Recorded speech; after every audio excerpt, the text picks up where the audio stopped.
प्रभु की महिमा के लिए दीदी गाना गाएंगे।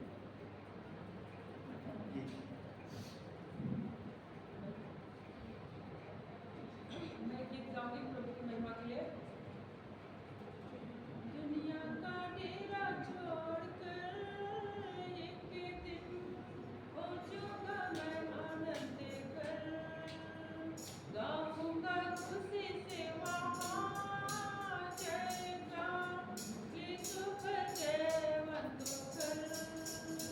दुनिया का डेरा छोड़कर एक दिन पहुंचूंगा मैं आनंद घर, गाऊंगा खुशी से वहाँ जयकार, यीशु का जयवंत कर। दुनिया के सुख ना चाहो, दौलत की जगना चाहो, चलना मुझे यीशु के कदमों पर। दुनिया के सुख ना चाहो, दौलत की जगना चाहो, चलना मुझे यीशु के कदमों पर। सर्वस्व करेगा तुझे अर्पण, जग में दाता प्रभु वर। सर्वस्व करेगा तुझे अर्पण, जग में दाता प्रभु वर। दुनिया का डेरा छोड़कर एक दिन पहुंचूंगा मैं आनंद घर। नफरत से मेरे अपने मुँह से अपना मुँह मोड़े, ठुकराते मुझको पैरों की तारा।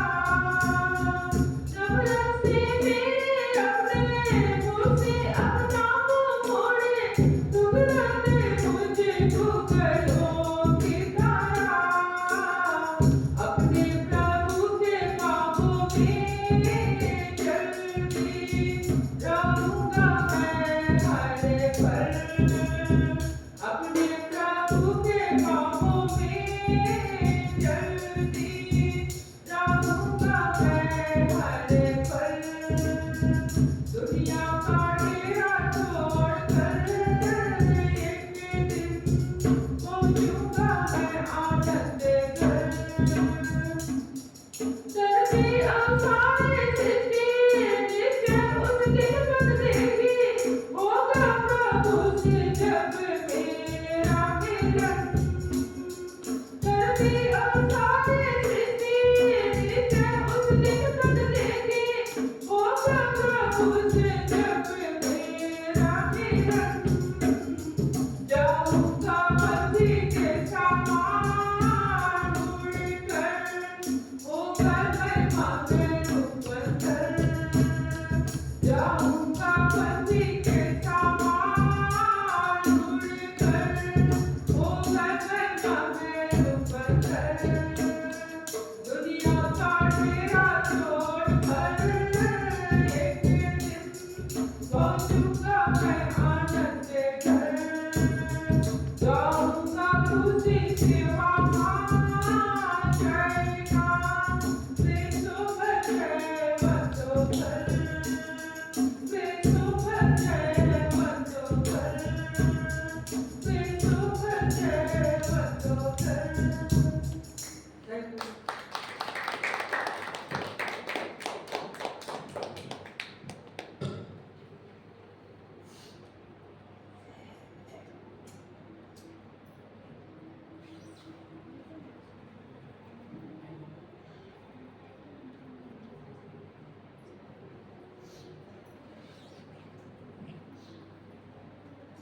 Hallelujah hallelujah.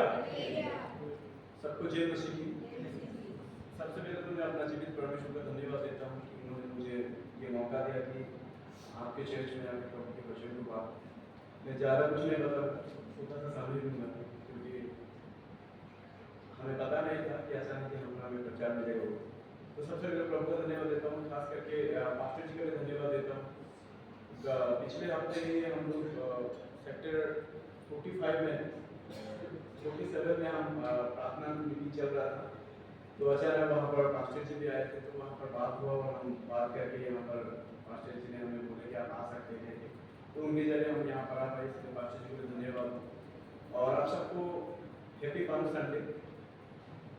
तो जैसे कि आज पाम संडे है, लेकिन पाम संडे के बाद नहीं बताऊंगा, मैं जो थोड़ा सा तैयार किया हूँ वो बातें मैं आपको बताना चाहता हूँ। उससे पहले हमारी एक छोटा सा प्रार्थना करें। जमीन और आसमान को बनाने वाले खुदा परमेश्वर पिता, तारीफ की प्रशंसा करते हैं आपके हर उपकार के लिए, आपके दया के लिए। फिर से आपने हमें एक नया दिन देने के लिए और खास करके धन्यवाद देते हैं पिता, आपने हमें आपकी उपस्थिति में लेके आए। प्रभु जी हाँ पिता, हम इस काबिल नहीं थे, लेकिन फिर भी आप हमें दया पे दया, प्रेम पे प्रेम करते रहते हैं और प्रभु जी तो बीच में जीवित रखते हैं। इसलिए हम आपको धन्यवाद देते हैं। और प्रभु जब हम आपकी उपस्थिति में आए हैं प्रभु, हम चाहते हैं आपके वचन में आप हमें बातचीत करें खुदा परमेश्वर पिता, ताकि हम हर एक बातों को जो आप चाहते हैं हम जाने और आपकी इच्छा के अनुसार चले खुदा परमेश्वर। हाँ प्रभु, जितने भी लोग यहाँ पर है पिता, हम सबको आपके हाथों में सौंपते हैं। हर एक बातों में प्रभु आप सहायता मदद करें, आपके वचन समझने में आप हमें मदद करें। धन्यवाद देते हैं आपको, छोटी सी प्रार्थना यीशु के नाम में आपको। Hallelujah, hallelujah. आइए हम एक आयत पढ़ेंगे लूका रचित सुसमाचार से।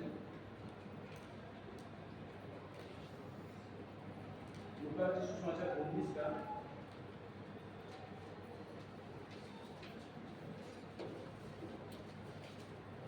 10 हम पढ़ेंगे।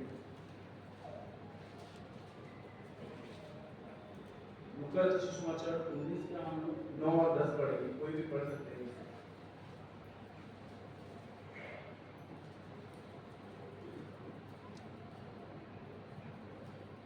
लूका रचित सुसमाचार 19 का 9 और 10 कोई पढ़ सकते हैं।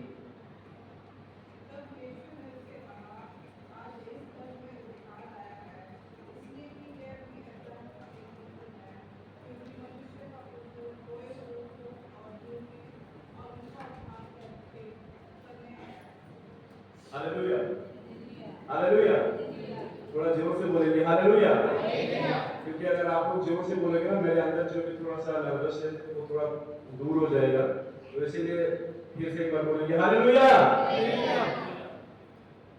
तो जैसे मेरा भाई बता रहा था कि हम लोग मिसिंग टू द ब्रांड में सेवा करते हैं, जो नेत्रहीन भाइयों के बीच में। और ये जो संस्था है चेन्नई में मध्यवर्ग की एक जगह है, वहाँ पर इस संस्था का जो शुरुआत हुआ वहाँ से हुआ है और हेड ऑफिस अभी भी वहीं पर ही है। और ये सभी विश्वासी भाई बहनों की प्रार्थना और मदद के द्वारा ही ये जो सेवा का है चल रहा है। तो हम लोग जैसे नेत्रहीन भाई बहनों के बीच में सेवा करते हैं, आप लोग लगातार प्रार्थना करते रहिए हमारे लिए।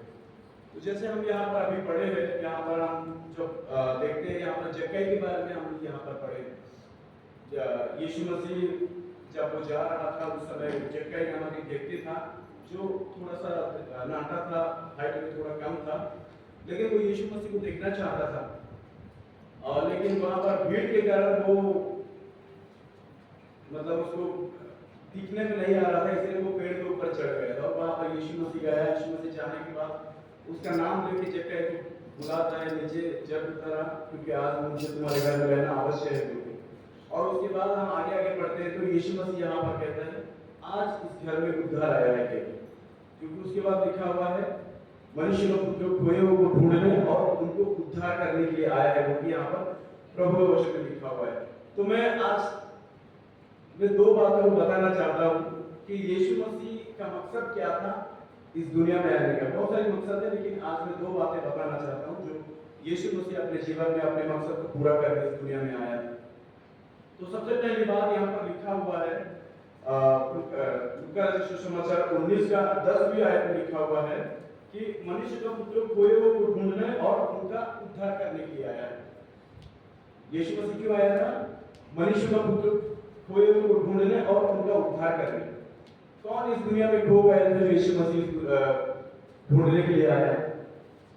जब हम बाइबल में पढ़ते हैं उत्पत्ति में, तो परमेश्वर का वचन में लिखा हुआ है कि परमेश्वर हर एक चीजों को उसने बनाया, अपने शब्दों में बनाया। सभी चीजों को, आकाश और पृथ्वी को, रहने वाले जंतुओं को, उड़ने वाले पक्षियों को, सब चीजों को अपने शब्दों में परमेश्वर ने बनाया। और यहाँ तक कि इंसानों को भी परमेश्वर ने क्या किया, अपने हाथों में रचा और इंसानों को भी परमेश्वर ने बनाया। लेकिन धीरे धीरे जब दुनिया बढ़ती गई तो धीरे धीरे लोग भी परमेश्वर को भूल के अपने लिए वे लोग मूर्ति खोदने लगे। मूर्ति खोद के वे लोग, मूर्ति बना के वे लोग कहने लगे कि यही हमारा देवी देवता है कि, और ऐसे होके लोग बढ़ते गए और असली परमेश्वर के बहुत सारे लोग भूल गए, जिसके कारण परमेश्वर को, यीशु मसीह को इस दुनिया में आना पड़ा। और आज भी अपने देश में 33 करोड़ देवी देवता अपने देश में मानते हैं और मूर्ति खोज के बनाते हैं और कहते हैं कि यही हमारा देवी है, यही हमारा देवता है।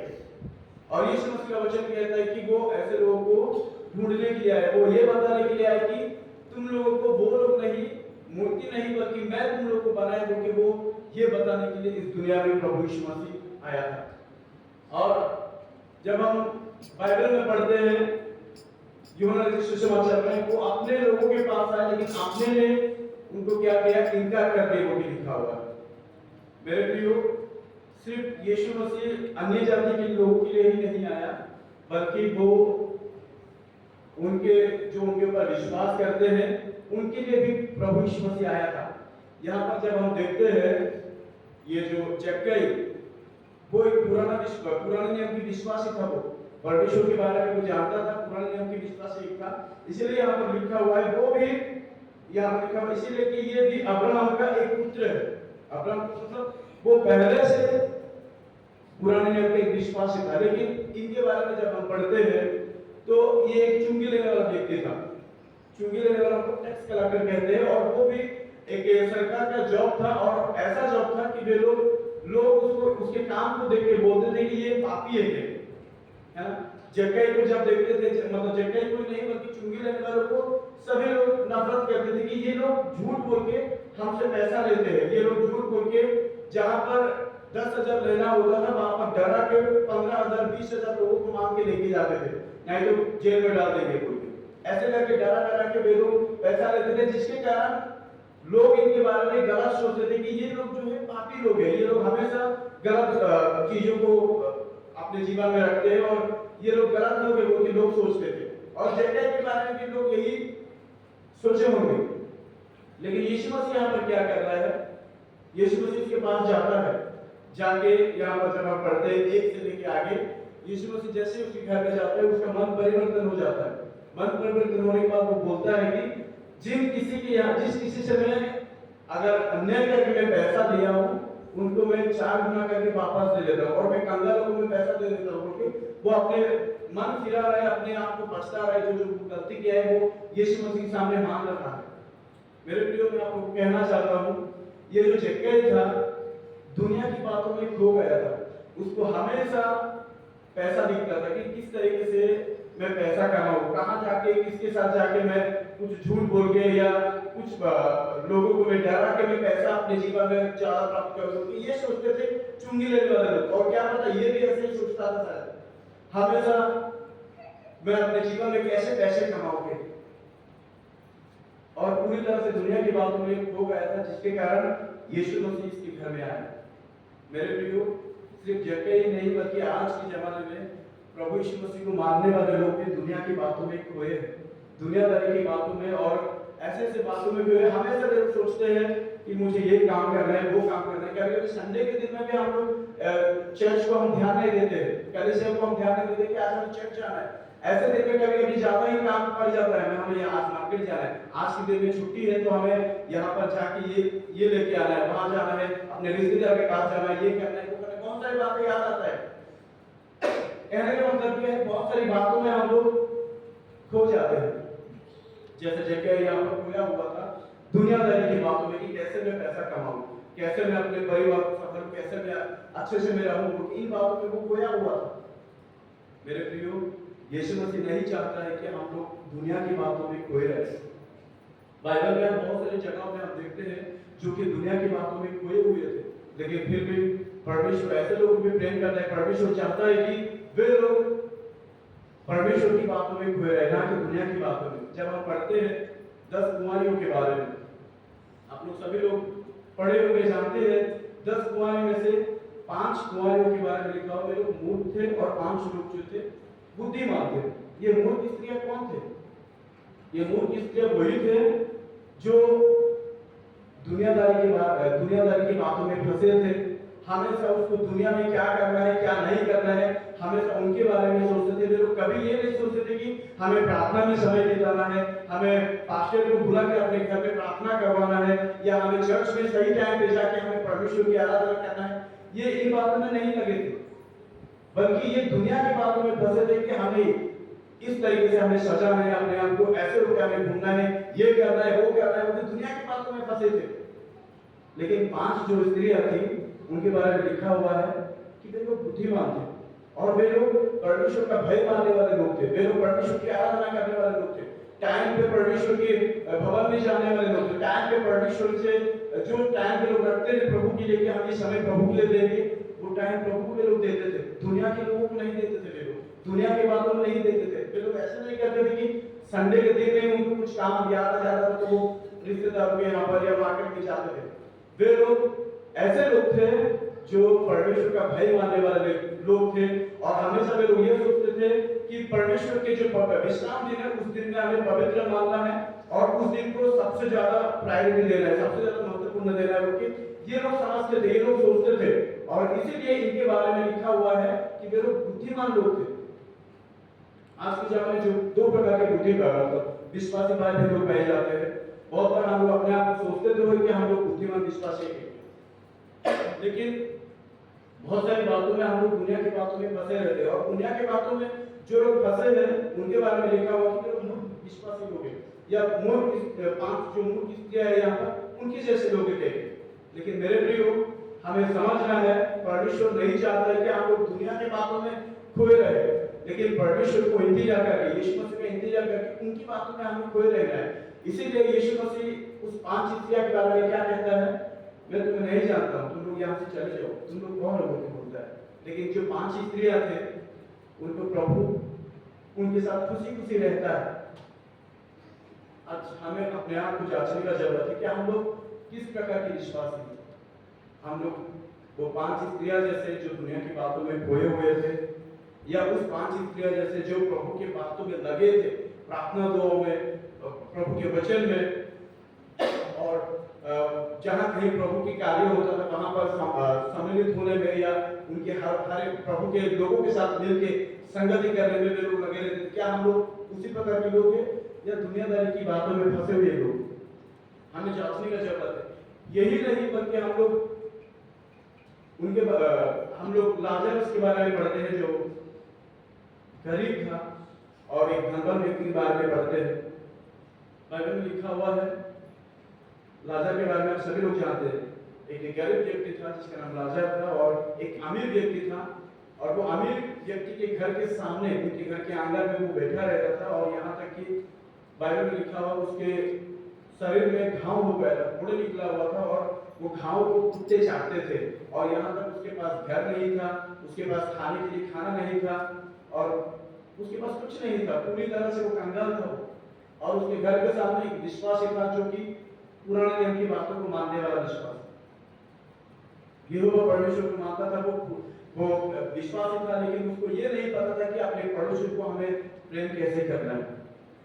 इनके बारे में जब हम पढ़ते हैं वो धनवान व्यक्ति के बारे में, वो क्या हुआ था, बाइबल में लिखा हुआ है, वो महंगा महंगा कपड़ा पहनता था, महंगा महंगा कपड़ा पहनता था और जहां जहां उसको मन लगता था वहां वहां जाके वो अपना पैसा खर्चा करता था। और जहां जहां उसको लगता था कि मुझे एंजॉय करना है वहां पर जाके वो एंजॉय करता था। हर एक बातों में वे लोग, दुनिया की बातों में वो खुश रहता था, लेकिन उनको ये नहीं पता था कि मेरे पड़ोसी को भी प्रभु के आधार पर मुझे प्रेम करना है, उनको भी ध्यान देना है। और ये गरीब व्यक्ति क्या कर रहा है, यहाँ पर उनके आंगन में बैठा हुआ है, उसके घाव को कुत्ते चाट रहा है, उसके पास ना घर है ना खाने के लिए खाना है, फिर भी वहां पर वो बैठा है। और लिखा हुआ है कुत्ते आके उसके घाव को भी चाटते थे। और जो धनवान व्यक्ति खाना फेंकता था, छुटा हुआ खाना फेंकता था, वो खाना को वो खाता था। उनको इतना तक ये नहीं था कि मैं इस गरीब व्यक्ति को कुछ दे दूं, क्योंकि बाइबल में लिखा पड़ोसी को अपने समान प्रेम करने की, उनको ये बात याद नहीं आई। और यहाँ पर क्या है, ये बंदा एक दिन मर जाता है। मर जाके किसके गोद में बैठता है? अब्राहम के गोद में। और ये धर्म व्यक्ति मर जाता है तो वो कहाँ जाता है? नरक में जाता है। वो नरक में अधोलोक में जाके वहां पर तड़पता रहता है। और जब ऊपर देखता है वो, तो वहां पर अब्राहम के गोद में कौन है? लाजरस, जो भीख मांगता था, उसके घर के सामने वो जो बैठा रहता था और उसके छूटा हुआ खाना खाता था, वो बंदा ऊपर स्वर्ग में, और ये नरक में तड़प रहा है, अधोलोक में तड़प रहा है। मेरे प्रियो, वो अधोलोक में क्यों तड़प रहा है? क्योंकि इनको जब दुनिया में था, दुनियादारी की बातों में लगा हुआ था, जिसके कारण क्या हुआ, ये हमेशा सोच रहा था कि मैं जो कर रहा हूँ सही है शायद बोल के। लेकिन जब उसका अंत आया तो कहाँ पड़ा हुआ है? वो अधोलोक में पड़ा हुआ है। लेकिन वो जो दूसरा वाला बंदा था वो कहाँ है? अब्राहम की गोद में। अब्राहम की गोद का मतलब क्या है पता है आपको? एक बच्चा को हम लोग गोद में लेते हैं, प्यार से हम लोग, किसी बड़े को हम लोग गोद में नहीं लेते हैं, किसी बच्चे को ही हम लोग गोद में लेते हैं और हम उसको प्यार करते हैं। और ऐसा ही सेम क्वेश्चन ये क्या कर रहा है, ये जो लाजरस जो है उसके गोद में बैठ के प्यार प्राप्त कर रहा है। अब्राहम का प्रेम वहां पर अपने गोद में बिठा कर वो खिला रहा है, वो उसको प्यार कर रहा है बच्चा जैसा। मेरे प्रियो, जब हम दुनिया की बातों में पड़े रहेंगे तो ये जो धनवान व्यक्ति जो है नरक में, अधोलोक में पड़ा है, हमारा जीवन में भी ऐसा हो सकता है। लेकिन अगर हम प्रभु की बातों में खोए रहेंगे तो परमेश्वर हमें क्या करेगा? हमें स्वर्ग में लेके जाएगा। इतना ही नहीं, और एक बात हम देखते हैं उड़ा पुत्र के बारे में, है ना। वहां पर दो बेटे रहते थे, एक अमीर बाप के पास, और दोनों में से छोटा वाला बेटा क्या करता है? पापा मेरा धन दौलत मुझे दे दो, मेरा हिस्सा का जितना भी आता है मुझे बांट दो, मुझे दे दो बोल बोलते हैं। मैं आपके घर में मुझे रहना नहीं, मुझे कहीं और जाना है और वहां पर मैं अपने मन मर्जी रहूंगा बोल बोलता है। बोलने के बाद क्या करता है वो? कितने बार उसके पापा उनको समझाया होगा, बेटा तुझे क्या चाहिए बता, मैं तुझे दे दूंगा, लेकिन घर से मत जाना, मेरे घर पे रहना, और तुझे जो भी चाहिए मैं तुझे दूंगा ना, तो घर से क्यों जा रहा है? कितने बार उसको समझाया होगा, लंच के टाइम पे, डिनर के टाइम पे, ब्रेकफास्ट के टाइम पे, सोने के टाइम पे, बेटा मत जाना, तो यहीं पर रहना। लेकिन कितने बार उसने मना किया हो, और वो अपना हिस्सा लेके दूर देश चला जाता है। और जितने भी पैसा था वो बाइबल में लिखा कि कुकर्म के साथ, गलत बातों में वो पूरी बातों को, जितने भी उसके पास जायदाद था वो सभी खो देता है। खोने के बाद ऐसे ऐसे लोगों से वो मिलता है, गलत संगत भी करता है, यहाँ तक कि वो चोरों का संगत भी करता है, चोर को जाके चराता है, चोर जो करता है वो खाने लगता है। लेकिन एक बात इसने अच्छा किया कि